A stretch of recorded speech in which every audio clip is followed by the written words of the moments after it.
সোনা কিভাবে তৈরি করা হয় তার আগে আপনাদেরকে একটা গুরুত্বপূর্ণ কথা জানিয়ে রাখি। আপনারা কি জানেন পৃথিবীতে পুরো সোনার পাহাড় লুকিয়ে আছে? এমন একটা সময় আসবে যখন এই পাহাড় পুরো পৃথিবীর মানুষের সামনে চলে আসবে। আর সেই দিন কি ঘটবে জানলে আপনিও অবাক হয়ে যাবেন। এই বিষয়ে বিস্তারিত ভিডিও আমাদের চ্যানেলে আগে থেকে আপলোড করা আছে, আপনারা দেখে নিতে পারেন। তো চলুন এখন মেন টপিকে। বন্ধুরা, সোনা একটি দামি ধাতু যা মেয়েদের পাশাপাশি ছেলেরাও অনেক বেশি পছন্দ করে। আর বহু বছর আগ থেকে মানুষ এই ধাতুর সাথে পরিচিত ছিল। অপরদিকে চকচকে কালার এবং খুব অল্প সোনা পাওয়ার জন্য এই সোনা অতি মূল্যবান। এই সোনা সবচেয়ে মূল্যবান হয়ে আসছে প্রাচীন কাল থেকে। গত কয়েক দশক আগ থেকে মানুষের কোনো ধারণাই ছিল না সোনা উত্তোলনে। মানুষ সেটাও জানতো না যে পৃথিবী জুড়ে সোনা ছড়িয়ে রয়েছে আর পৃথিবীর সমস্ত জায়গা থেকে সোনা পাওয়া যায়। কিন্তু সময়ের সাথে সাথে মানুষ স্বর্ণ উত্তোলন এবং সোনা নিয়ে রাজত্ব করতে শিখেছে। আজকের ভিডিওতে আমরা দেখব কিভাবে ফ্যাক্টরিতে সোনার চেন, সোনার বিস্কুট, এমনকি সোনার বিভিন্ন ধরনের গহনা কিভাবে তৈরি করা হয়, আর যা দেখে আপনিও চমকে যাবেন। এর সাথে ভিডিওর শেষে আমি আপনাদেরকে দেখাবো সোনার ফ্যাক্টরিতে কাজ করা শ্রমিকদের করুণ কাহিনী, কেন তারা সোনার ফ্যাক্টরিতে কাজ করতে চায় না। তো চলুন শুরু করা যাক আজকের ভিডিও। প্রথমে আমরা জেনে নিই সোনা কোথায় থেকে এবং কিভাবে আসে। এই সোনা খনি থেকে মাটি খুঁড়ে কিংবা পাহাড় কেটে বের করা হয়। খনির অনেক গভীর থেকে অনেক কষ্ট করে শ্রমিকরা এই সোনা বের করে। পৃথিবীর সবচেয়ে বড় সোনার খনি আফ্রিকার কঙ্গো শহরে অবস্থিত। দেশটিতে কৃষিকাজের পর সবচেয়ে বড় আয়ের উৎস হলো সোনার খনিতে কাজ করা। কিন্তু এখানকার শ্রমিকরা সামান্য পরিমাণে টাকা পান। আর এই খনি থেকে সোনা উত্তোলন করা খুবই কষ্টসাধ্য একটা ব্যাপার। অনেক সময় দেখা গিয়েছে মাটির তলা থেকে সোনা উত্তোলনের সময় শ্রমিকরা মারা গিয়েছে। এছাড়া বর্তমানে বহন্ত নদী থেকে সোনা উত্তোলন করা হচ্ছে। মাটি, বালি এবং পাথর থেকে সোনা সংগ্রহ করা খুবই মুশকিলে ভরা একটা কাজ। এই কাজগুলো সাধারণ মানুষের দ্বারা হয় না। কিন্তু বর্তমানে আধুনিক মেশিন আবিষ্কার করা হয়েছে যার সাহায্যে এই কাজ খুব তাড়াতাড়ি করা সম্ভব হচ্ছে। তো দেখুন বন্ধুরা, কিছুটা এইভাবে নদীর পানিকে প্রসেসিং প্ল্যান্ট থেকে ছেঁকে সোনা বের করা হয়। এইভাবে সারাদিন মেশিন চালিয়ে কাদা পানি ছেঁকে আলাদা করে সোনা উত্তোলন করা হয়। জায়গা এবং পরিমাপ হিসাবে সোনা আলাদা আলাদা হয়ে থাকে। একবার যখন সমস্ত সোনা কালেক্ট করা হয়ে যায় তখন এগুলো নিয়ে আসা হয় ফ্যাক্টরিতে। এখান থেকে পাঠিয়ে দেওয়া হয় ম্যানুফ্যাকচারিং প্ল্যানেটে এর পরের প্রসেসিং এর জন্য। এখানে সর্বপ্রথমে ছোট ছোট সোনার টুকরোগুলোকে আলাদা করা হয়। যেগুলো সমান আকারের দানা কিংবা গোল গোল হয়ে থাকে সেগুলোকে আলাদা জায়গায় জড়ো করা হয়। কিন্তু তার আগে টুকরোগুলোকে হাইড্রোক্লোরিক অ্যাসিড দিয়ে ভালো করে ধুয়ে নেওয়া হয়। এখানে যে সোনার টুকরোগুলো ছিল সেগুলো কিছুটা এই প্রকার ছোট ছোট দানায় রূপান্তরিত হয়ে যায়। এবার কথা বলি সোনার ইট কিভাবে তৈরি করা হয়। সোনার ইট তৈরি করার জন্য দুটি আলাদা পদ্ধতি অবলম্বন করা হয়। প্রথমটা হলো সোনার দানাগুলো ছোট ছোট বক্সে ভরে হিটিং চেম্বারে পাঠানো হয়।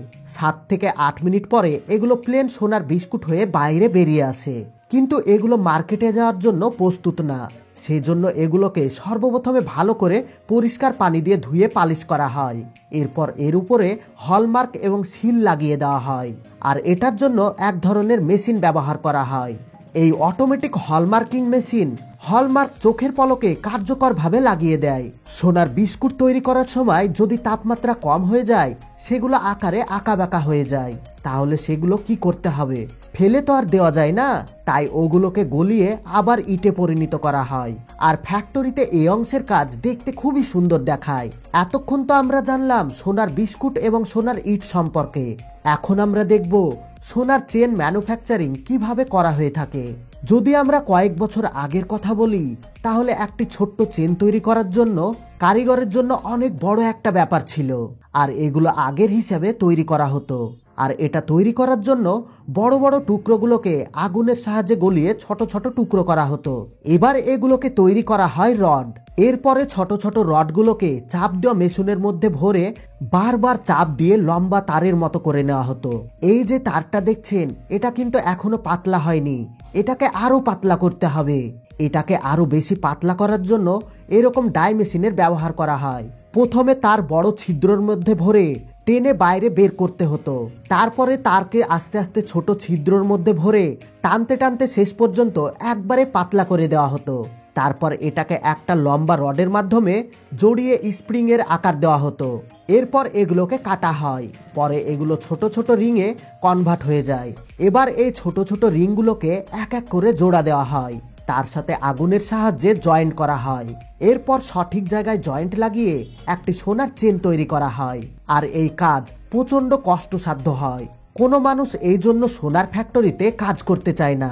সারাদিন আগুনের কাছে বসে থেকে 2 থেকে 3 দিন মেহনত করার পর তারপরে সোনার একটি চেন তৈরি করতে পারে। এবার যদি আমরা কথা বলি আধুনিক যুগের, তাহলে এখন মার্কেটে অনেক রকম মেশিন চলে এসেছে। এখনকার দিনে অনেক বড় বড় ফ্যাক্টরি তৈরি হয়েছে। ফ্যাক্টরিতে এই চেন তৈরি করার প্রসেস খুবই সহজ। ডিজাইন করা থেকে শুরু করে জয়েন্ট করা পর্যন্ত সমস্ত কাজ মেশিন অটোমেটিক খুব সহজেই করতে পারে। আপনি কল্পনাও করতে পারবেন না এই এক একটা মেশিন কতটা অ্যাডভান্স। ফ্যাক্টরিতে এমন ধরনের কিছু মেশিন আছে যেগুলো নিজে নিজেই সমস্ত কাজ করে দেয়, যেখানে আলাদা আলাদা ডিজাইন করার জন্য আলাদা আলাদা মেশিন ব্যবহার করা হয়।